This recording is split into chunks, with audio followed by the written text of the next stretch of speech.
one fact of life is that everything seems to be heading towards an end. You see, the day has begun so beautifully. Give it 12 hours, and this day will be coming to a beautiful end. You see the birds moving up and down. Give them 12 hours, and they will come to a beautiful end.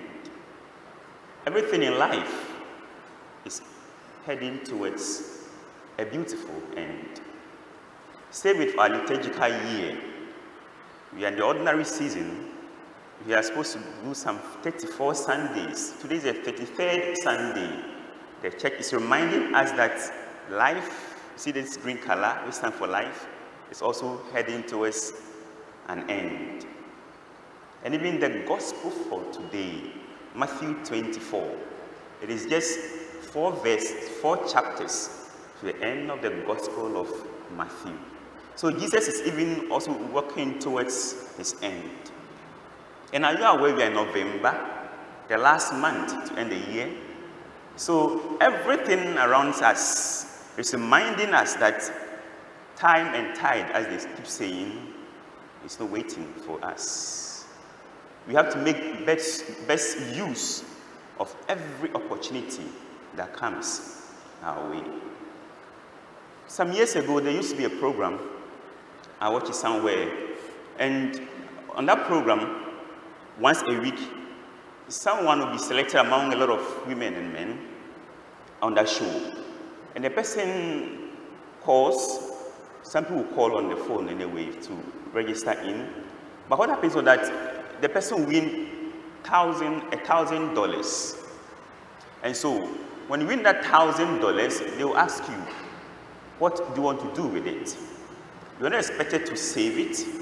You're not expected to keep it. You're not expected to invest it, but you're supposed to just use it. Use it. Many a man will call in and say, I'll use it to take care of my family. And they give various reasons. Obviously, some call in and say they want to keep it and say, no, it's out. You see, each day we are giving 1,440 minutes. 1,440 minutes. And God doesn't expect us to hoard these minutes. You can't keep it. You can't save it. He expects us to use these minutes every day for something good, to grow our lives.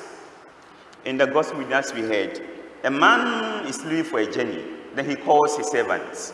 So it is so clear that in this story of life, those who have been given the gift, call them talents, have no choice, have no control over them. I want to share with you in these few lines some things you consider about life. 1, the capital is not yours. Those of us who are into business, if you want to start a business, you go in for a capital. Some will have their own capital because they can generate it. But most people go in to borrow money to start a business. The capital is not yours. And because the capital is not yours, you have to use it wisely. Unfortunately, some of us live our lives as if we own the capital, we decide what we want to do, but every day God is reminding us that the capital of life is not yours. It's a gift. Life is a gift of God to you. How well we use this life is very important, because God, who has given us this free capital of life, is watching. It's true, he has gone on a journey. The day we were born, the master left for that journey, and has left you on this face of the earth for how many years now? And so we are here with our talents, and we are here struggling and working. But always bear in mind that the capital is not yours. So if it is not yours, then the one who gave it to you will surely come back. The second fact of life. Then you have to invest wisely. In the story that we heard, 3 men are given different talents, but the truth is that 2 of them invest their talents. It's only one who decides to keep it. And the master is not happy with that man because he failed to work with that capital, with that talent. If we fail to use what God has given us, if we keep what God has given us for various reasons, you see, the man who didn't work was afraid of failure. Unfortunately, again, in life, some of us are afraid of failure, risk. And because of the failures we are afraid of, the risks we are afraid to take, we are not making the decisions. I'm afraid what will happen if I marry. I'm afraid what will happen if I get this job. I'm afraid of what will happen if I don't get a job. And fears and failures make us find life difficult. Difficult. The man is being reminded that take that risk. God is the one who has given you the capital. Take that risk. It's not necessary to be afraid of making mistakes. He's happy even if you make mistakes with a life, with a gift. How many of us, apart from coming to church on Sunday, go beyond prayers, other community activities? He's reminding us. The next one, don't compare your life with others. If this man had not compared his talent with the other two, he wouldn't have even known that he had one talent. But somehow he went around asking, how many did the master leave you? He realized that he was given one. And so he said, let me leave it. If you want to compare your family to that family, your life to that life of that woman, that man there, making a mistake of life. Don't compare your life. You are unique. Whenever you wake up every morning, tell yourself, I am special. You see, you can say it. It takes nothing away from you. And that is the truth. You are special. You are unique. Look at all of us here. Different talents. No one is the same. We are not the same. No one here, two people look the same. It's the same thing, the 5 talents. They were all different.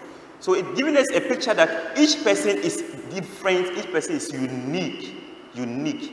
The different talents is the uniqueness of what God has made of us.